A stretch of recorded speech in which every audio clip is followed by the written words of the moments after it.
c'est pas un privilège réservé aux jeunes mâles blancs qu'on fait à HEC de créer des boîtes, de faire des trucs. Alors si je peux me permettre de te donner un conseil, c'est oublie que t'as aucune chance, vas-y fonce. D'accord. Je serai à la voix de mes camarades pour vous faire passer le message. Entreprendre dans l'Ain, le podcast.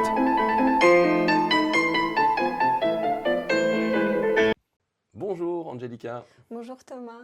Eh bien, écoute, merci de nous recevoir chez toi pour cet entretien, pour le podcast d'Entreprendre dans l'Ain, épisode numéro 4. Écoute, ce que je vais proposer pour nos auditeurs, pour ceux qui découvrent, c'est que tu te présentes et que tu nous racontes ton activité. Je m'appelle Angelica, je suis hypnothérapeute circus américaine et actuellement je travaille avec les femmes enceintes. Je les accompagne dès le début jusqu'à le jour d'arriver le bébé. Le but c'est qu'elle arrive en salle d'accouchement avec les mains dans les poches. Ok. Donc un accompagnement de A à Z, du début à la fin. Là où elle vient, là Okay. où elle m'a rencontré, là où elle a entendu ma voix, là où elle a su que non, il existe une alternative. Il existe quelque chose qu'elle cherche depuis longtemps. C'est qu'elle souhaite mettre en œuvre. Parce que là, elle a compris que c'est elle la maîtresse de ce qui lui arrive, que c'est son bébé et qu'elle sait ce qu'elle veut et pour elle et pour lui. Mais quand on parle d'elle et de lui, il faut toujours savoir qu'il y a aussi le papa. Donc mon accompagnement, c'est la famille. Parce que le trésor, la beauté qui va arriver, c'est la beauté qui va arriver en beauté, mais c'est pour la famille. C'est cette sphère aimante qui peut être construite dès maintenant, dès l'instant que la personne est devenue consciente que elle, c'est pas n'importe qui, que lui, ce n'est pas n'importe qui, et que leur union va créer cette sphère pour accompagner l'enfant qui va arriver. Donc tu vois, je viens de trouver la rime, que dans la beauté va naître cette beauté, cette nouvelle génération qui va nous remplacer. Oui. Et cette nouvelle génération, je la vois plus lumineuse, celle qui va changer le monde, celle qui sera meilleure que nous. Ok. Est-ce que c'est ton premier métier? Ou est-ce que tu peux nous raconter un petit peu quelle a été ta vie avant et de voir comment tu es arrivé finalement à accompagner aujourd'hui les femmes dans leur grossesse? Je viens du droit, j'étais juriste. Okay. Ah oui, un virage, un virage énorme, assez important. Le grand virage a commencé déjà quand j'ai pris la décision de me marier, de suivre mon mari en France. Déjà à Kiev, j'étais juriste.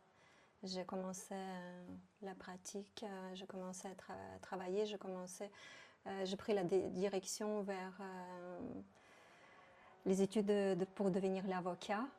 Et il m'est arrivé une chose énorme, c'est le plus grand hypnose de ma vie. Je suis tombée amoureuse et j'ai suivi mon mari en France. En arrivant ici, j'ai refait mes études à l'Université de Genève, où j'ai eu la chance de rencontrer plusieurs professeurs qui m'ont aidé à comprendre qu'est-ce que c'est le système juridique en Suisse. Mais moi, ce qui m'intéressait, c'est le droit européen. Qu'est-ce que c'est un droit européen? Mais j'ai vu que mes connaissances de la langue française avaient besoin du soutien. C'est pourquoi j'ai fait une année à propos d'éthique, où je rencontrais M. Schnitzer. C'est le professeur de la langue française qui a changé ma vie, car il a pu changer mon point de vue. Et au lieu de dire « je dois apprendre le français », j'ai commencé à dire « je veux apprendre le français ». C'est là que tout a basculé. C'est là où j'ai accéléré à 100. Parce que quand on a envie de quelque chose, on n'a plus de limites. Et même maintenant, ça m'aide quand je travaille avec mes sujets qui viennent me voir, de leur faire voir, de diriger leur direction vers envie. Quand on a envie, on y va, personne ne peut nous arrêter. Parce que c'est quelque chose qu'on s'est permis de vouloir Et cette envie-là, c'est quelque chose, c'est la force, c'est la source qui nous donne tout ce qu'on a besoin. Et je pense au bout de 2 ans de mes études de droit, j'ai arrêté mes études parce que c'était trop difficile. Ma tête n'arrivait pas à comprendre, n'arrivait pas à tout assimiler, gérer. Il y a eu beaucoup de pression, on était beaucoup, le système d'éducation était tout à fait différent de celle à Kiev et je me retrouvais plus. Je voyais plus le jour, la nuit, mon mari, la famille. J'ai pris la décision d'arrêter. Et après, on a pris la décision de fonder la famille, chacun a pris ses repères. Et on a commencé à faire avec mon mari notre sphère, notre famille, notre confort des deux, du couple. Chacun a pris ses fonctions. Et on était bien comme ça dans l'harmonie de la chose, de la famille, de notre évolution de tous les deux, parce qu'on a eu le même âge, donc on commençait à chevaucher la vie d'adulte ensemble, il y a 20 ans. Et puis, pour résumer encore, je peux dire qu'il y a 3 ans, à peu près, ou un petit peu plus, je suis tombée malade. Et mon fils tombait malade. Et j'ai refusé la réalité. Je n'ai pas accepté ce qu'on m'a dit. Ce qu'on m'avait dit pour mon fils, que non, c'est que maintenant, c'est que comme ça. Ce qu'on m'a dit à moi, que c'est comme ça et pas maintenant, je refusais à croire. C'était pas ma vision du monde, c'était pas moi. Et je commençais à chercher ailleurs, je commençais à chercher plus loin pour comprendre, mais qu'est-ce que c'est la maladie, mais pourquoi et comment c'est possible. Et j'ai fait toutes mes recherches jusqu'à rencontrer une hypnothérapeute qui m'a accompagnée. J'ai travaillé avec elle, je l'ai suivie, j'ai compris comment ça marche. Pendant mon travail, je lui donnais tous mes 50 pour qu'elle aboutisse à m'amener vers mon résultat. Et j'ai vu comment changer ma vie, comment changer la vie de mon fils, comment changer notre vie de couple, de la famille et autour. J'ai bougé les murs, j'ai bougé l'espace. Là, tel que je suis, c'est mon travail à moi, avec l'outil comme hypnose, centaines de séances. Parce que je savais ce que j'ai à faire, parce que je savais où je veux arriver. Et quand j'ai vu que ça marche, je ne me suis pas arrêtée là. J'ai dit que maintenant, c'est moi qui veux. Maintenant, c'est moi qui veux être le porteur de ce outil, ce outil énorme, puissant. Quand tu vises, tu arrives à ton résultat, tu tiens ton résultat et tu es responsable de ton résultat. Tu commences à te sentir le maître de toi et tu comprends comment se fige, comment se crée la réalité autour de toi, comment l'espace, il vient après toi. Et là, tu ne peux plus t'arrêter. J'ai fait mes études, j'ai fait les recherches où je peux apprendre l'hypnose. J'ai plusieurs possibilités, et en France, et en Suisse, mais en France, il y avait les exigences que j'ai un diplôme médical avant, ou que je viens de kiné, ostéopathe. Il fallait avoir une base que moi, je n'avais pas. En Suisse, il y a eu autre chose. Et je trouvais ce que j'ai cherché. Ça approche cette vision initiale de l'hypnose américaine, école, académie d'hypnose américaine, où je me suis épanouie, où je trouvais et la force, et les connaissances, et les collègues avec lesquels je tiens encore contact. Et maintenant, le savoir que j'ai, je le transmets même à mes collègues en français, belges, francophones en tout cas, parce que c'est un peu différent. Ce n'est pas tout à fait comme en France. Quand j'ai les petites touches avec mes collègues français ou suisses avec qui j'ai travaillé, je vois qu'on peut se compléter. Et quand on se complète, chacun avec son savoir, on est super puissant. Et là, tu vois, ce plaisir, quand tu sens le soutien, la présence de l'autre, ben on y va, on change la vitesse et juste on y va. Et ça, tu vois, je te dis, on y va, c'est le plaisir de vivre, plaisir de partager, accompagner. Et on revient, on vient plutôt à entrepreneuriat pour faire mon activité en France. Qu'est-ce que je dois faire? Je dois m'enregistrer comme entrepreneur, je dois faire toutes ces démarches. Et ok, je vais le faire. Ça marche comment? Ok, alors c'est tout par Internet. Ok, alors je vais faire. Et je me souviens, j'avais pris c'était peut-être 5-7 jours. Je dis, je fais ou je fais pas, je fais ou je fais pas. Il faut que quelqu'un m'aide. Je demande à mon mari, tu peux m'aider? Elle me dit, non, je connais rien. Pose-toi, fais toi-même. 14 juillet, je me suis enregistrée comme entrepreneur. Je dis, allez, on y va. Bam! J'appuyais sur le bouton et après le jour, quand j'ai reçu la confirmation, je dis, mais dis donc, c'était 14 juillet, tu sais, le soir, le feu d'artifice. Donc c'était, on peut dire, même symbolique. Comme je suis prête, on y va. Et maintenant, avec prochaine démarche d'entrepreneuriat, je vois que c'est d'autres responsabilités, c'est d'autres engagements qui s'ajoutent. En même temps, de s'accepter que oui, je suis hypnothérapeute, sur cuisse américaine, mais je suis aussi entrepreneur.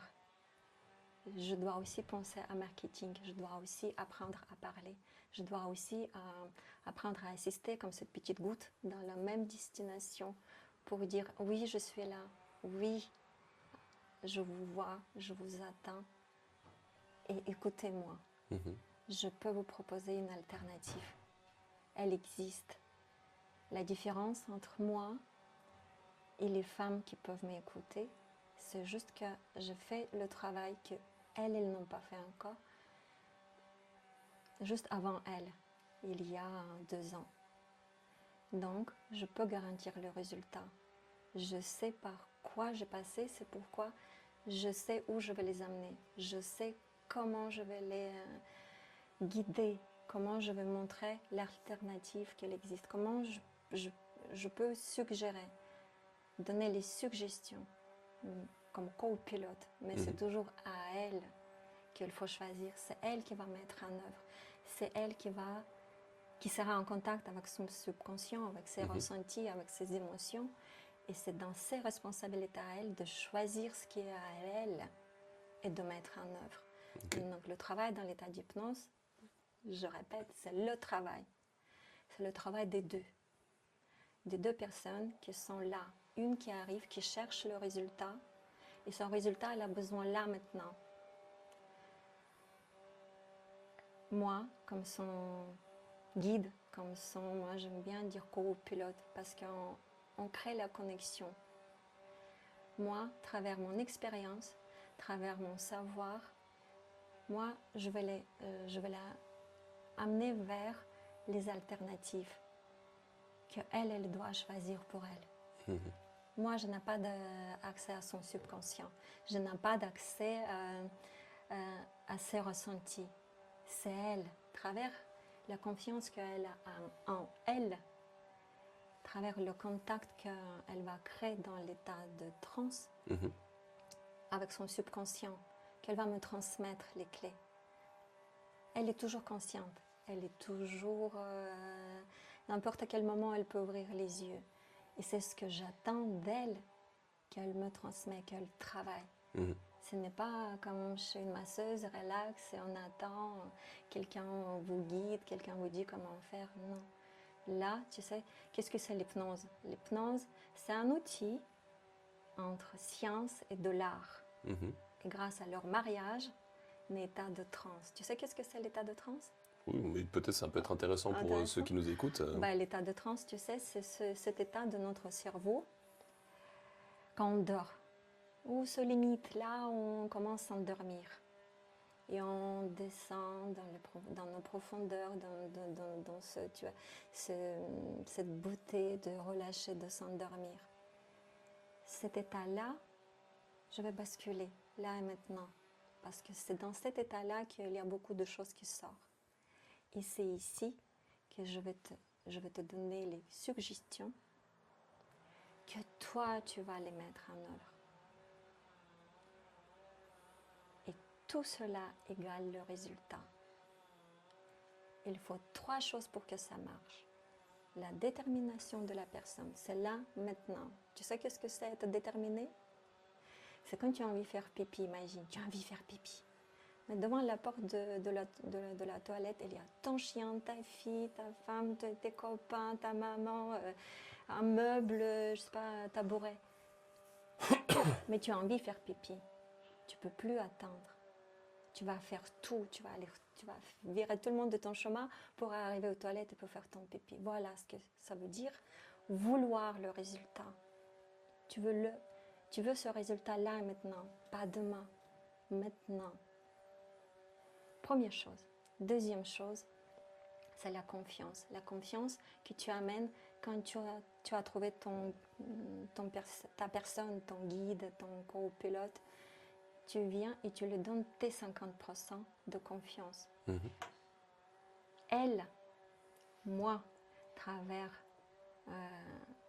mon expérience, mon savoir, je te donne mes 50% avec mes responsabilités de t'amener vers ton résultat. On fait un échange, 50-50. Et ces 50-50 égale 100 même. Et après, on peut dire même plus. Parce que le lien qui est lié, c'est face à face, c'est copilote. Je te vois, je t'attends. Je prends soin de toi pendant notre travail. Et à la fin de notre travail, je te rends tout. Travers mon respect de tes critères, travers mon respect vers toi, comme toi un seul, comme la seule personne. Et troisième chose, c'est les responsabilités. Tes responsabilités à toi, c'est pas dans le travail dans l'état d'hypnose, c'est que toi qui as le contact avec ton subconscient, avec les images qui viennent.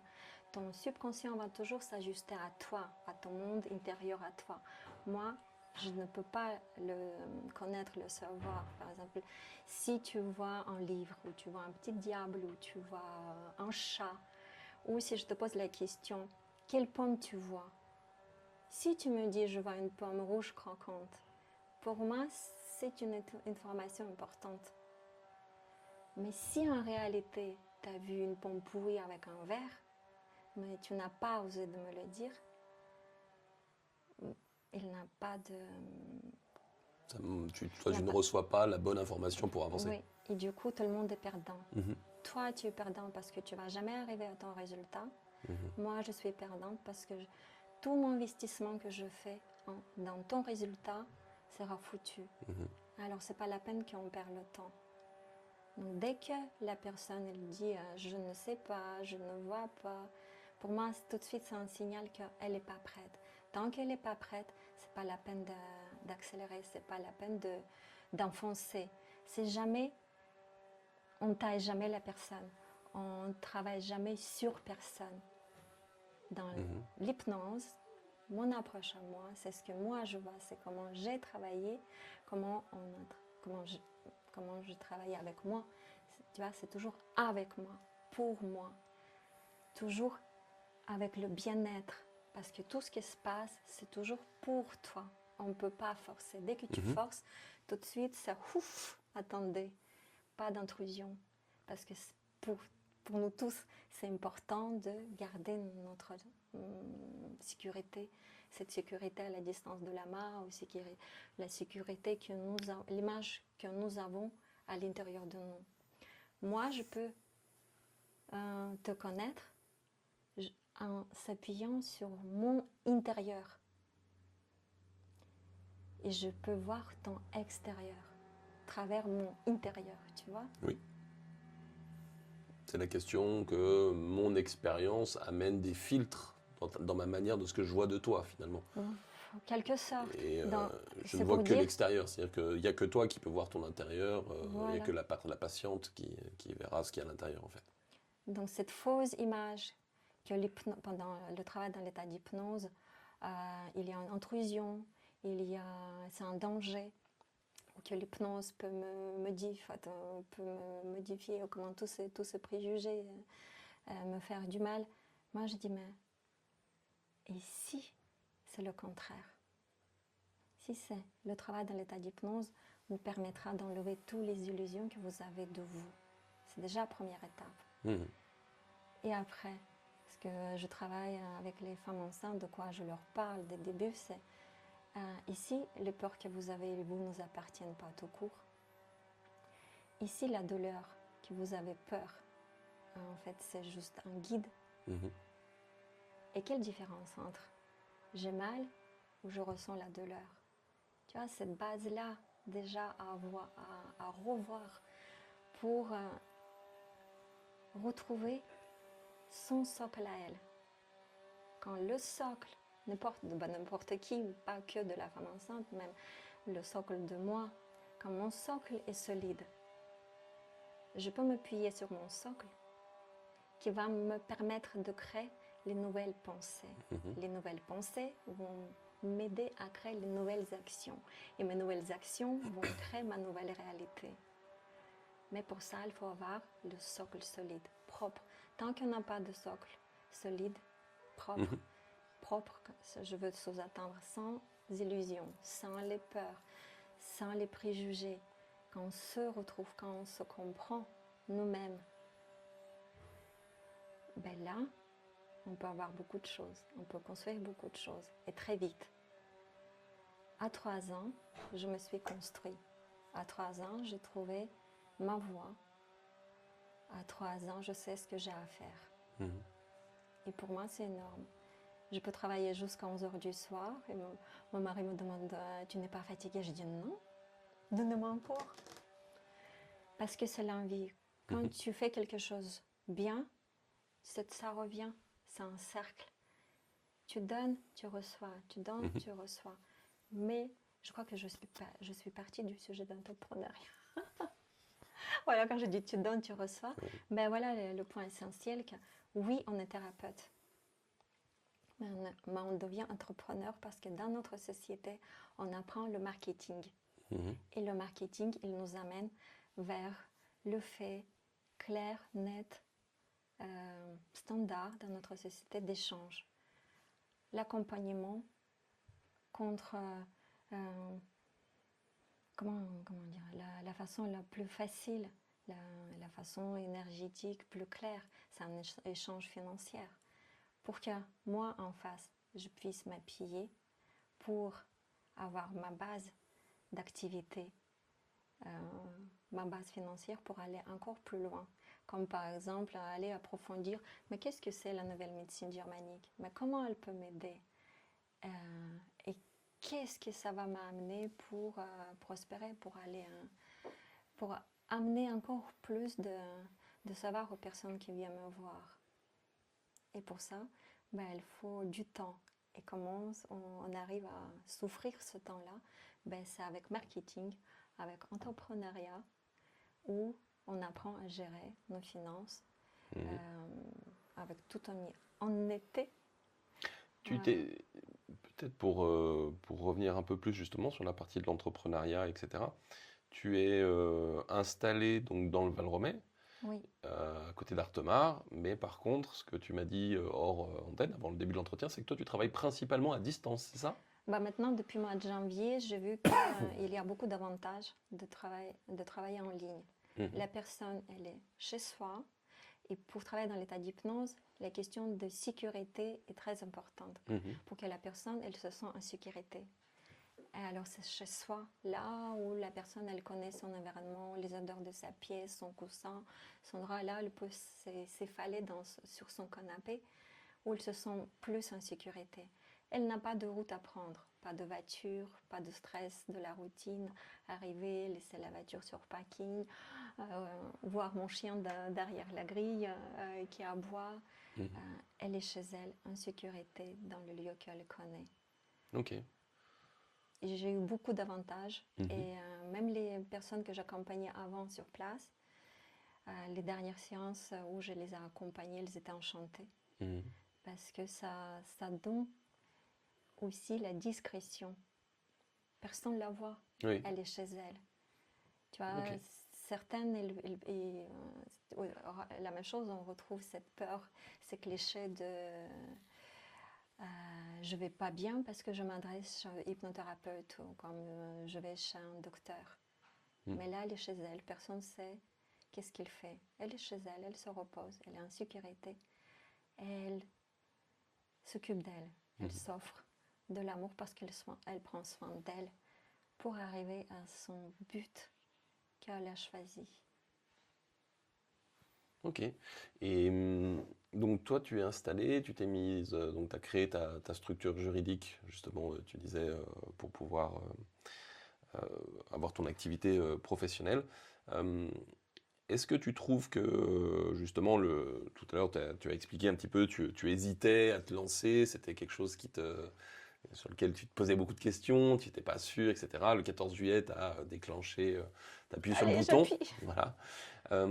Est-ce que tu trouves que c'est un processus qui est compliqué pour quelqu'un qui finalement... parce que finalement, tu es quand même issu du droit, donc tu as des compétences quand même dans la lecture, on va dire, des documents juridiques. Est-ce que tu as trouvé ça finalement quand même facile de créer une entreprise pour toi alors après, tu n'es pas française, d'origine française, Oui. etc. Donc il y a peut-être aussi des challenges à ce niveau-là. Mais comment a été cette expérience de créer une entreprise?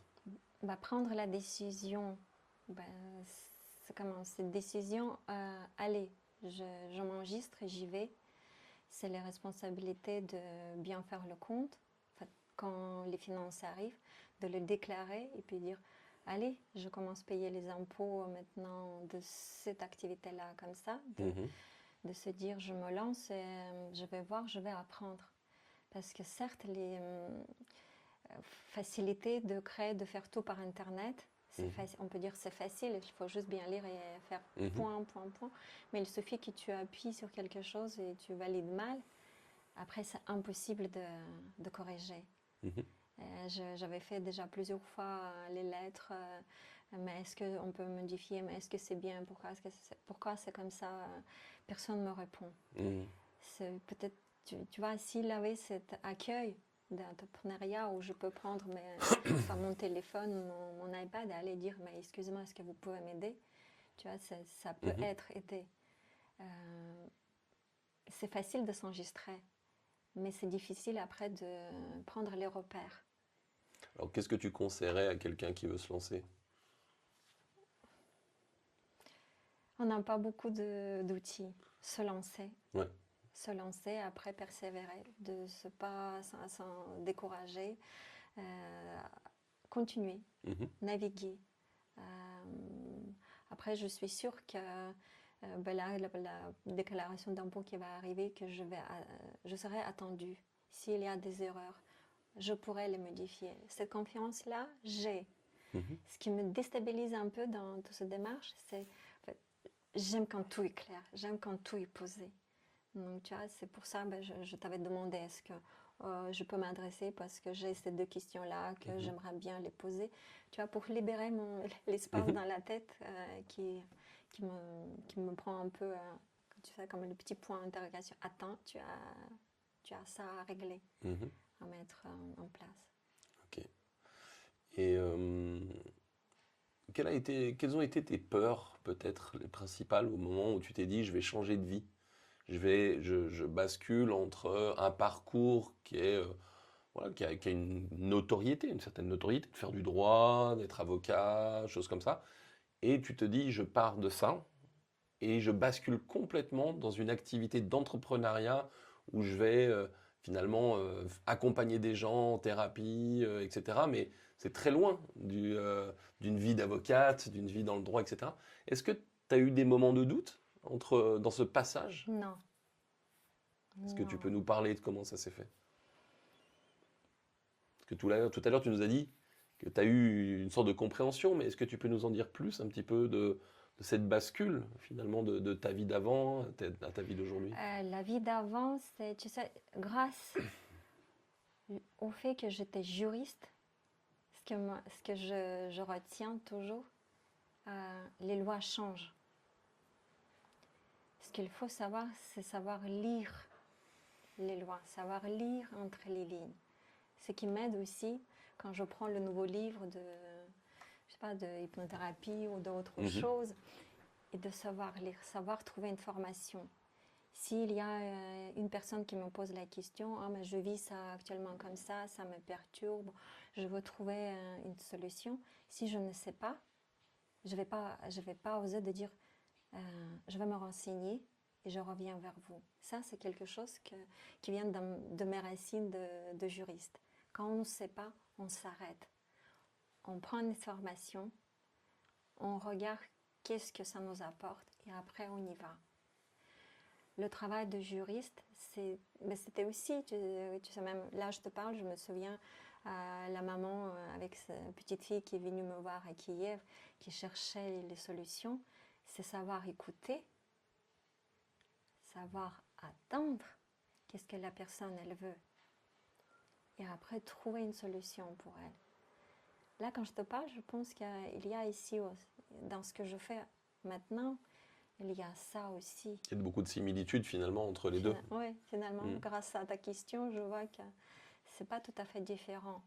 Parce que c'est très important pour moi, quand la personne vient me rencontrer, de la voir, de la voir comment elle est vraiment. À travers les mots qu'elle va choisir pour me parler, je vais apprendre d'elle. Je vais voir comment elle est. Tu vois, un exemple simple, oui, même par caméra aussi, je veux dire, comme avant je travaillais en présentiel, la cliente qui venait me voir, elle était bien habillée, une jeune femme splendide. Elle m'avait dit, je ne m'aime pas, je ne ressens pas l'amour. Et là, je lui commence à poser des questions. Mais qui est-ce que vous a lavé dans la douche? Qui vous a coiffé les cheveux? Moi. Et qu'est-ce que vous avez fait ce matin? Je regardais dans la fenêtre le soleil qui se levait. Qui vous avait offert ce paysage? Mais comment ça? Mais qui vous a amené vers la fenêtre pour voir ce paysage? Mais c'est moi. Alors, et qu'est-ce que ça veut dire pour vous, ce geste de vous prendre soin de vous, d'aller vous doucher, de vous brosser les cheveux, de vous approcher vers la fenêtre pour voir ce beau soleil qui se lève? Et tu vois, c'est là que je le donne aussi parce que je le vois, le temps d'assimiler ses réponses pour qu'elle atteigne elle-même d'abord sa réponse. Qu'en fait, c'est elle qui prend soin d'elle, c'est elle qui s'offre le beau paysage. Et qu'est-ce que ça veut dire par s'offrir, se offrir cela? Et je lui donne encore du temps. Elle dit, mais alors je m'aime, je fais attention à moi. Je dis, bah oui. En fait, qu'est-ce que vous pensez? Et elle me dit, bah oui. Tu vois, Oui. C'est important de voir,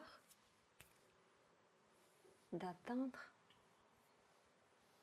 et d'accompagner la personne vers elle-même. Tu vois, comme je te disais, toujours vers, toujours avec. Parce qu'on ne peut pas tailler, on ne peut pas changer. Je peux prendre 1 heure, là, en face de toi, de te dire que tu t'appelles Serge. Au bout de 30 minutes, tu vas me dire, Angelica, arrête, c'est bon. Même avant. Personne ne peut te dire quelque chose qui ne t'appartient pas. S'il y a une information qui ne t'appartient pas, que tes critères ne prennent pas, ça ne va jamais rentrer à l'intérieur de toi. Ça ne va jamais te basculer. Est-ce que au moment où tu as décidé de commencer ta formation en hypnose, est-ce que tu savais déjà que tu allais travailler avec des femmes enceintes? Non. Non? Non, ça c'est arrivé peut-être ce printemps, mois de février, mois de mars. Okay. Avant, j'ai travaillé avec les femmes qui ont vécu des violences. Okay. Et les violences, elles ne peuvent être pas que physiques, c'est aussi les violences morales, psychologiques. Et j'ai rencontré une personne magnifique, c'est un masseur-thérapeute qui m'avait dit, mais Angelica, mais pourquoi tu ne travailles pas avec les femmes enceintes? Tu es douce, tu as ta physique qui prétend de travailler plus avec les femmes qui ont besoin de la douceur, l'accompagnement, Parce qu'il m'avait dit, j'imagine que quand tu travailles avec les femmes qui ont vécu des violences, il y a des choses difficiles qu'elles partagent avec toi. Et moi, je me suis dit, pourquoi pas? En fait, même pas pourquoi pas, je me dis, ça existe? Je ne savais pas avant que ça existe. Ça rentrait même pas dans ma projection qu'on peut travailler avec les femmes enceintes, qu'on peut les accompagner, en fait, qu'ils ont besoin, qu'il y a un besoin. Alors, je commençais à me renseigner. Je regardais qu'est-ce qui existe et j'ai vu qu'il existe beaucoup de choses. Et qu'est-ce que moi, je peux apporter? Et j'ai vu que je peux apporter. Je peux prendre ma juste place pour être présente et pour dire je suis là avec mon savoir, mes outils pour vous accompagner jusqu'à votre résultat, jusqu'à que vous rentrez dans la salle de travail avec les mains dans les poches. Ok. Et comment tu fais pour... quels sont tes canaux de communication pour pouvoir toucher les femmes enceintes qui ont envie de trouver d'autres solutions que ce que la médecine, l'accompagnement traditionnel propose? Tu vois, c'est plutôt une autre approche, c'est pas trouver, mais parler de moi pour qu'elles attendent, parce que ces femmes-là, elles sont en train de chercher. C'est cette femme qu'elles sont conscientes qu'elles ont besoin d'autre chose. Comme tu vois, comme une sorte de reine ou comme une sorte de déesse. Et la déesse, elle a besoin d'autre chose. Elle veut pas arriver à avoir un protocole, qu'est-ce qu'elle doit faire. Elle veut arriver à prendre sa décision. Parce qu'une femme en bonne santé, avec un bébé en bonne santé, ils ont droit à avoir accouchement naturel. Et si on a besoin de médicaments, ici, il y a de la nécessité, parce que c'est là maintenant qu'il y a un appel, il y a une difficulté. Et oui, l'anesthésiste est là, la sage-femme est là. Et on accompagne, on continue à accompagner. Ok. C'est ce que c'est de quoi je parle. C'est de quoi je tiens à montrer qu'il existe une autre alternative. Peut-être, tu sais, si on reprend l'histoire, c'est cette vie-là de la femme et de l'enfant, de la famille qui existait avant l'histoire connue de notre société.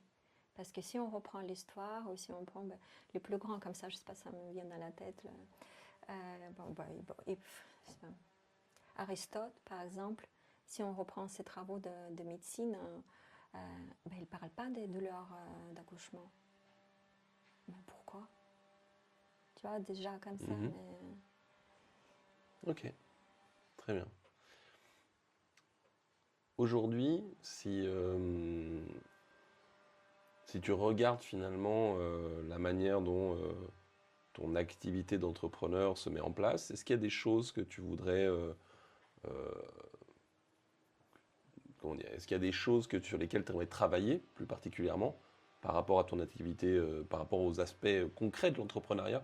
Donc pas par rapport, je dirais, en disant je veux une nouvelle formation, mais est-ce qu'il y a des choses que tu aimerais mettre en place, peut-être d'améliorer ta communication? Est-ce que tu es en train de te dire, par exemple, il faut que je participe à des forums, peut-être c'est une information à toi qui m'a beaucoup intéressée, parce que oui, s'enregistrer toute seule, c'est bon, mais après, résoudre les problèmes, voilà pourquoi s'enregistrer comme ça et pas comme ça, être toute seule, avec toutes mes démarches administratives, là, tu vois, c'est difficile à se dire qu'elle n'a pas de soutien, elle n'a pas de ce guichet ou cet accueil d'entrepreneurs qui sont en fait, même que moi.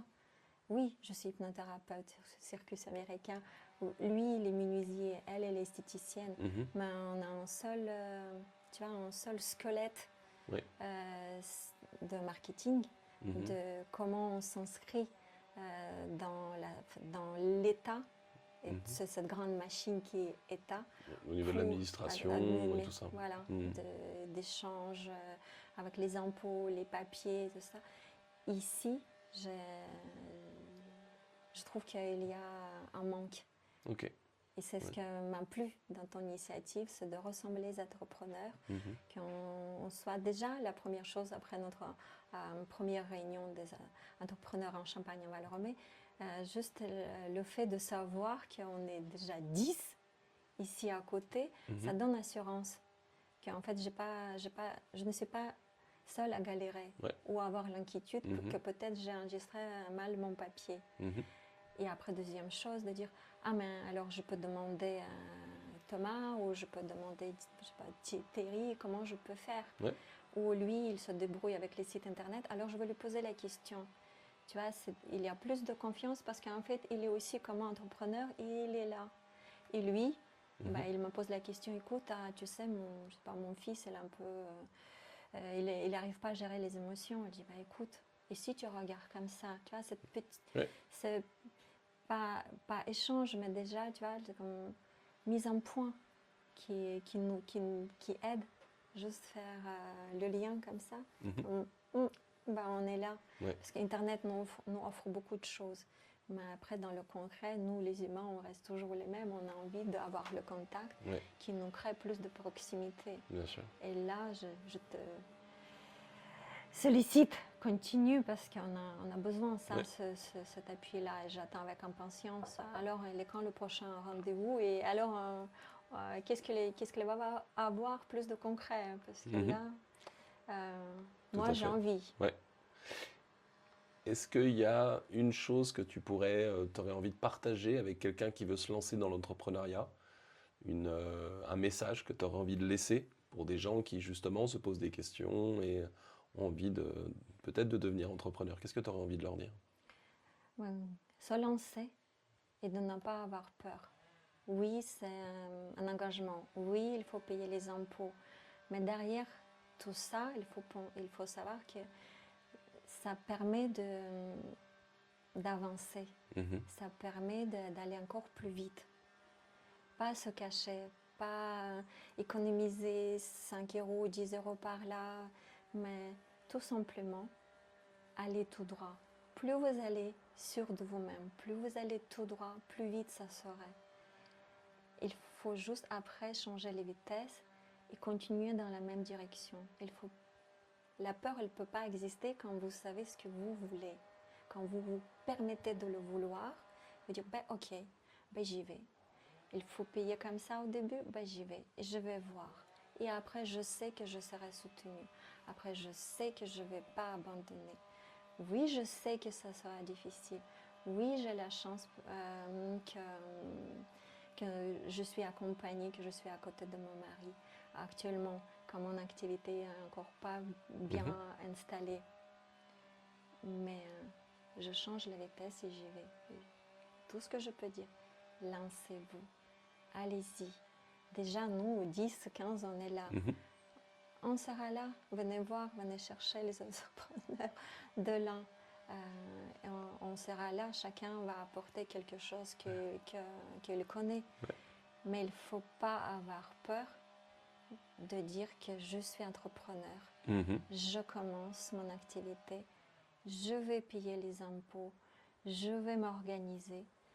Je vais devenir cette petite part de l'État. Oui, elle n'est pas évidente. Oui, elle est difficile. Oui, ça arrive qu'elle n'est pas juste. Mais ce n'est pas pour ça que je ne vais pas le faire. Très bien. Mais Angelica, merci pour ce témoignage. Et j'invite donc tous ceux qui sont intéressés, toutes les femmes enceintes qui ont envie d'être accompagnées, de sortir, on va dire, des schémas traditionnels, de pouvoir te contacter via le site. Qui cherchent le chemin naturel plutôt. Parce que oui, tu as raison, non, je veux dire traditionnel dans le sens habituel qu'aujourd'hui la médecine avait mis en place depuis quelques années. La société qui disent, mais s'ils cherchent le chemin naturel pour que la beauté naisse en beauté, très bien. C'est que cette femme-là, elle sait ce qu'elle a à faire. Écoute, tu le dis mieux que moi. Merci Angelica. Excuse-moi, merci beaucoup. Et à bientôt. Au revoir, merci à tous. Et on se retrouve au prochain épisode d'Entreprendre.